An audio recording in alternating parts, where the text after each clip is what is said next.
Welcome to TimeBender Talks, the ultimate destination for professional photographers. This weekly podcast is hosted by Peggy McCartha, a certified professional photographer with over 30 years experience and the creator of the Headshot Strategist certification program. Peggy interviews a diverse range of experts in business, branding, marketing, networking, and photography. So whether you've been doing this for years or you're just starting out, we've got you covered. Oh, and don't forget to hit that subscribe button so you don't miss out on our latest episodes filled with tips, insights, and lots of fun.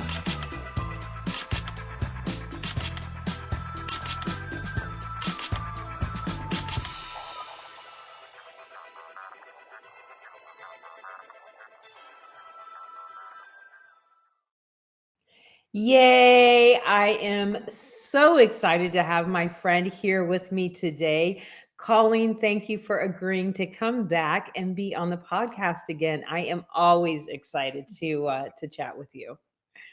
Appreciate you having me back, Miss Peggy. So for those who are like living under a rock and have never seen anything of mine, don't know who you are, please introduce yourself and tell us where you are in your journey and what you're passionate about.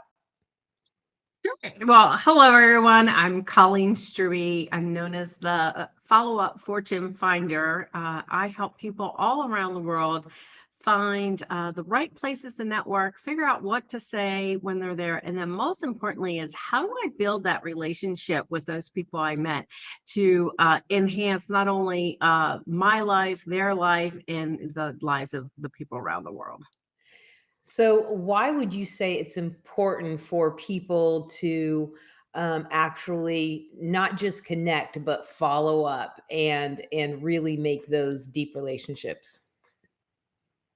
Yeah, well, the easiest way is that you're not going to know what someone needs by the first 30 seconds that you might meet them. You know, if you're at a networking event and people stand up and give your 30-second infomercials, as we call them, right?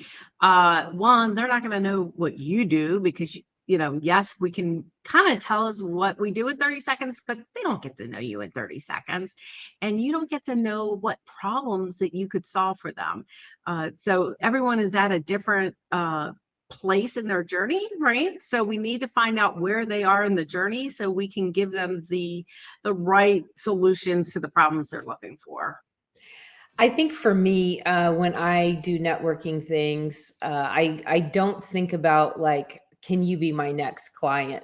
I think about, hey, I want to know if I like you and if I can connect with you, because whether they're my next client or not, if they like me, they probably know somebody that's eventually going to say, oh, I need a photographer. I need to do this. And they're like, you know what? I met this photographer at this event. You should call her. She, and so I think that it's important to not think like, because I feel like too many times when we're out networking, we're like trying to pitch ourselves, just pitch ourselves. And nobody likes to be pitched to. Like, I give this example. I had met someone and I was like, thought we kind of connected and I was like so excited, and they were like, hey, you want to hang out sometime? And this was during the pandemic. I was like, yeah. So we jumped on line, and I thought like I was gonna like get to hang out with her, and literally within 30 seconds she's like, so I sell these vitamins. And I was like, oh my God. It's like I've been had, like, and nobody likes that. So nobody also likes like, hey, can I do your pictures? Can I do your pictures? Like, it's a fine line because people have to know what you do. Because on the flip side of that is you don't ever let people know what you're doing, and they don't know who, how to recommend you or when they need your services. So how would you say is the best way to like not be obnoxious in the pitching, but also really letting people know, hey, this is what I do? Yeah, I think a lot of times you need to look at it as like you're not trying to necessarily sell to the person that's in the room when you're networking, right? You're looking for, as we talked about, like those strategic connections, those partners, those people that you could do other projects with like that people who also serve your ideal client, right? So those are the people you're really looking for in those networking things, because they're going to lead you to way more people than just the 10, 20, 30, 50 people that are in that room at that time, right? And it's really just looking at, and like you said, it's kind of a delicate dance of figuring out like, well, how much do I tell them about what I do so they know, but they don't feel like I'm trying to sell them, right? So, and a lot of times there's ways you can do that. Like if you have something a free offer that you do, sometimes that like you could end it with, hey, or you preface when you're talking to people like, I want you to understand what I do. So when you meet somebody who has this need, this problem, you'll be able to think of me and refer me. And like I sometimes I think people are like, I've gone to networking and I've been in that same thing, right? You go to a networking, they're like, oh, let's do a one-to-one. And I usually do the 5 minutes of family, that's the form, what do they do for family? What do they do for fun? And, all that. And like, I did like my little intro, and then I was expecting them to do their little intro. And 20 minutes later, after a slide presentation, I'm like, oh no, and they were kind of like, well, now what? Like, well, what do you think? I'm like, what do you mean? What do I think? You didn't even qualify me to see if I needed life insurance, right? Right. And so now I kind of stop people quicker, because I give people the benefit of the doubt, at least the first time, right? It's the first time they do it. I'm like, okay, someone did not train them. They're new, they're excited. A lot of times you get it when people are, they get into a new business, they're looking, they're just excited, right? So they get overly excited to share what they're doing, and so you give them I give them somewhat of a pass. But then after that, it's like, big corporate and it tends to be that way, right? It's the big financial firms, the big insurance companies and things like that. They have a system that works. It's just a number system, right? It's like, oh, how many people can I churn through to see? Because they know that if I meet with 10 people, 5 people will say, yes, they'll meet with me again. If I, and then of that 5, 3 will listen in, and of that, 1 person will buy, right? So there's a formula. They know what it is. But it's, when you're out networking, that's just not going to work, right? Especially nowadays, like we can find whatever we need on the internet, right? It's like we can find whatever. We're really looking to make connections with people. We're looking like, who can really take me from where I am right now to where I want to go. And I feel like not only that, but if you're an entrepreneur, you're running a photography business, you're doing that because you don't like the corporate. You don't want to go spend all your time reaching these big numbers. You want to like really narrow it down, build some relationships, have some fun. For me, I've done the networking groups, and I've done, all the things, and I still do the virtual networking groups. But my biggest places that I network for my photography business is events. So, somebody will need a photographer for an event or, something. And I'm like, yeah, I'll do that. Even though it may not make me a lot of money, I know that, like, for instance, for me, I'm a headshot photographer. Actors are my main clientele. So if somebody's having an event, a red carpet or something, and the venue needs a photographer, I'm like, yeah. Why? Because I have every single person that's in that room. I have a one-on-one with them. Like, they're on the red carpet. I'm talking to them. I'll give them a quick tip, how to pose and how to always look good. And I'm like, but a lot of times people will assume, well, I'm an event photographer. Well, I am not an event photographer. So I let them know, like, oh, and I have a QR code right here. And, I do headshots, or, I'm actually a headshot photographer. So, think of me, or tell somebody. Right. But I have literally, when I'm doing an event, I literally have a one-on-one with everyone in the building. Like, there could be 500 people there, and I get a one-on-one with every single person. And not, that, so it's like a good way for me to meet people. And I'm not going to pitch everyone, but I am going to, like, they're going to remember, like, who is that? And I always have a sign with my QR code, headshots by Peggy. And, so people know, even if I don't say it out loud, they can, like, who is that? Oh, I want to grab her number because I want to make sure I get the pictures she took from the event and blah, blah, blah, blah.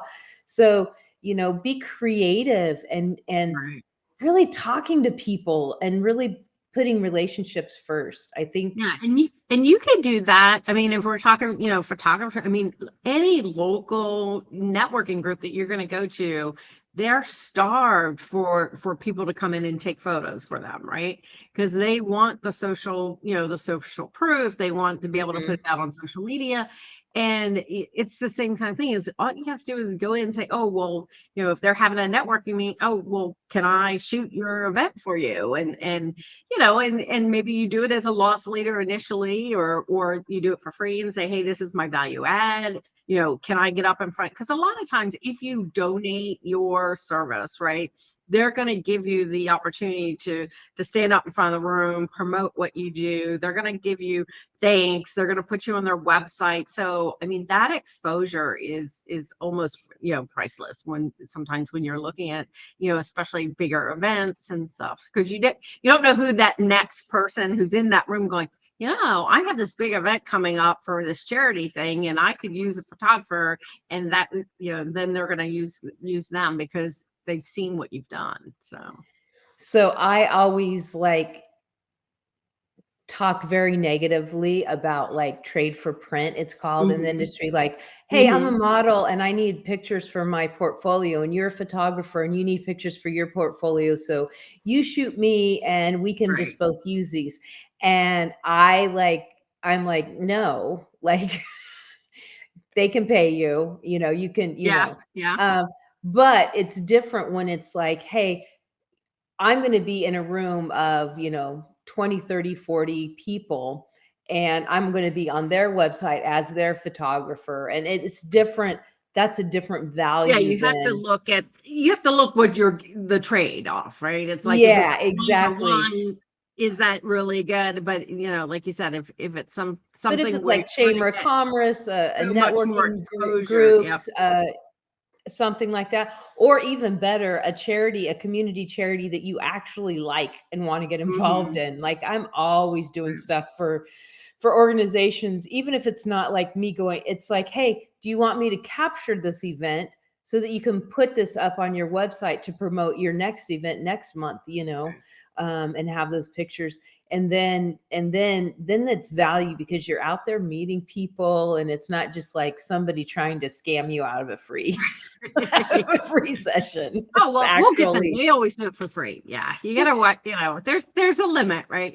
So for me, I tend to, like, if there's a networking events, I run a lot of networking meetings for people or stuff, because I look at that as exposure for myself, right? It's like, if I'm running the meeting, everybody kind of has to look at me and see, and that kind of stuff. And I'm not one that's like, oh, I have to have the mic, but I know that if I support them, or if I, help out in getting, introducing or doing something like that, then that's a way to get yourself out there, get that exposure that you may not get in another time. So even if you're going to a networking, going up to the person who's doing it, saying, how can I support you? How can I help? It just helps them remember you. It helps the people who are going remember you. It's, we talk about that, like, trust and remember factor, right? So it's all about, how can I make an impression? Absolutely. And also, I think it's really important that we learn to communicate clearly, and while we're building those relationships, because if they don't know who you are and what you do, they may like you, they may trust you, but, like, they're not going to remember who they're supposed to tell people, like, what did she do again? Yeah. For me, I always have a camera in my face, so most people have a good idea. Yeah, I know. At one point, like, I was doing the registration table, which I thought would be perfect, right? Because you see everybody coming in and checking them in and stuff. But I later found out that, yeah, that's not the best place to be if you want to really do what I was doing. I'm the person that like introduces people to other people. So I'm all about connecting. You're the I know a guy. Yeah, Like. yeah. It's like, I know this person. Oh, you need to talk to this person. And sitting at the registration table was not let me do that, right? It was like people would come in, they fill their form out, they get, okay, they were gone. They were off networking. I'm like, yeah, this isn't the right place for me. So it's just trying to figure out where you fit in to those things. And then, it's like, oh yeah, this is a good fit. This is going to be, because you want it to be a win-win for everybody, right? So it's Right. not just like, you don't want to like volunteer and do something that you realize that isn't going to be a good fit for you. Then you get, it was like, oh, I don't want to do this. And then you get, where I moved to doing like visitor host, where I was actually able to connect the people and then introduce them to somebody else. And that fit my expertise much better. So I found that, for almost 35 years, I've been a professional photographer. I've had a studio. I work with, families, portraits, headshots, whatever it may be. And I knew how to communicate that. I was really clear on that because I've been doing it for so long.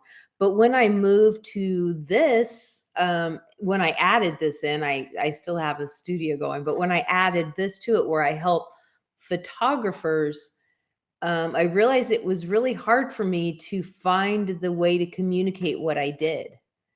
And so I imagine that photographers that are starting out, it's still new to them.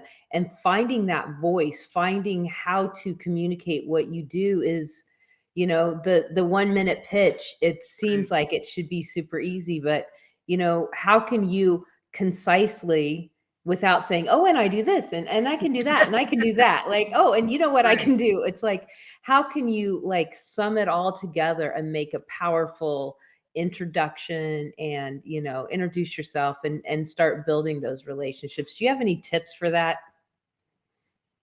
Well, yeah, you always want to be unique, which makes it even more of a challenge, right? Because you're like, oh, wait, how can I be different than the last person that maybe came in here or something? So it's like looking at how can you word it differently? What can you say?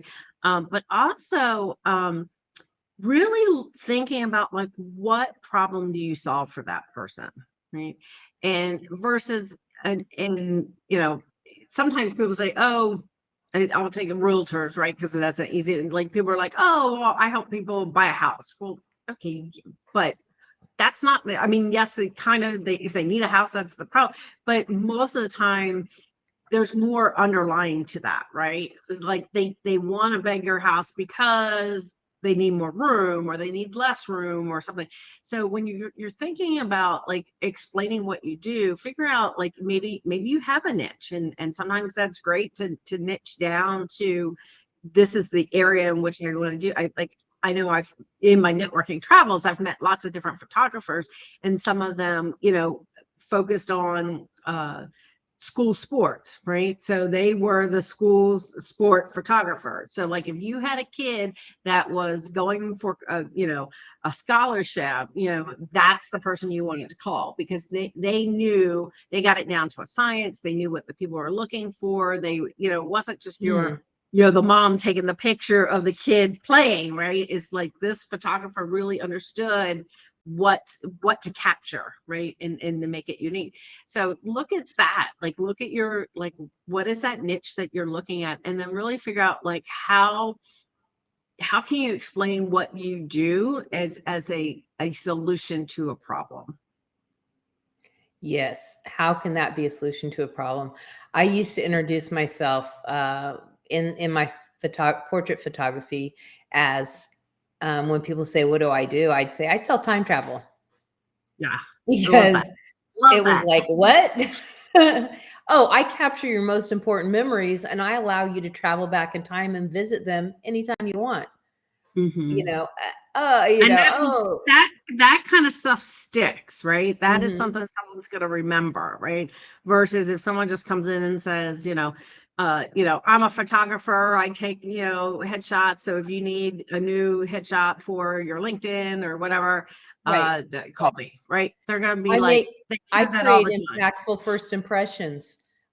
Right. Oh, well, I need a first impression. I need to make sure my impression. Right. So think of a way like that, that's something that catches people's attention and it really says what you do. Because now I'm a headshot photographer. So that's literally what I do is I create impactful, effective first impressions. And then I maybe tell them why do you need a good first impression? You know, we live in a digital driven world. Your Right. first impression Right. happens online most of the time. So you can be in control of that and, And when they go see into you want them to stop, right? It's got to be something that's exactly. eye catching that, oh, kind of thing, or Yeah. convey, right? I know when you do headshots too, it's like, if you're doing a headshot, for say LinkedIn, you want to convey, like, how do you want to convey? You want to convey that you're, competent or friendly, or, what Mhm. is it about what you do that you want them to take away from just looking at that image? Absolutely. Well, those are really good tips on communication and we always talk about follow up. Once you meet somebody, what do you know? Like I know there's like percentages out there, but the percentages it's obvious. A lot of people, because we've done it, we meet 20 people and we're all excited. We have these 20 new Mhm. people that we met at this event, and then a week later we haven't talked to any of them. We haven't done any of the things. And so those 20 people and all that adrenaline and excitement, oh, I met new leads, I met new people that are going to send me to their Right. friends, and then nothing. Nothing. So follow up is also so important. Yeah. And I think a lot of people I know this is how I was in the past, right? It's like you walk into a room, there's 20 people there. I was a card collector, right? I mean, I can't tell you the number of tubs that I still have here of business cards. I probably have 10,000 plus, right? Of people that you connect, you grab the cards. It's like, oh yeah, every card, it's the person I want to meet, right? And the problem is like everybody is busy, right? So if you've collected 20, they've collected 20, you know, it's it really comes down to, when you go to a networking event, go in with the intention of meeting 2, 3, no more than say 5 people, right? That you really want to have a connection, a next call with. Right. And also figure out, like, who are those people, right? We talked about, like, are they going to be your strategic partners that you want to meet, or do you want to meet somebody that has a connection to a particular industry? Most of the time, like you said, you're not going to meet that next client. You might, right? It happens, but a lot of times it's not necessarily going to be, oh yeah, oh my gosh, I needed a photographer, and good thing you walked in this room, right? Kind of thing. It happens, but not normally, right? So, but really, set those intentions of, 3 to 5 people is good. It's something you can do. You can manage to follow up with those people in the next 24, 48 hours, right? And if it's a type of networking group that you're going to on a regular basis, do these 5 people this time and do the next 5 the next time, right? And the cool thing is, if they need you, they're going to call you, right? If they want to follow up with you, then they'll initiate, and that's okay, right? It's okay if you're not the first person to initiate. It's what you do once you have that meeting and that connection. Yeah, absolutely. So, Colleen, I want to pitch you a little bit. I think that I know you're actually one of the teachers in my program, and anybody that's in my program, they have access to you and to work with you. But I want to open it up to the people that are listening to this podcast. I think everybody here should at least schedule a call with Colleen and Yes, I talk love to it. her and pick her brain about networking and following up, because literally an expert in this field, and you have like this really cool program and the whole things. So in the description, click on the link and just get on her calendar and like just hang out, and you will not regret it, because, well, I mean, Colleen's my friend, so clearly she's cool because I only That's hang right. out with cool people. I passed the Peggy test, so yeah. But Colleen, thank you so much for taking the time to hang out with me today. This was Anytime. very informative. Love it. Thank you. All Thanks, right, Dave. bye-bye.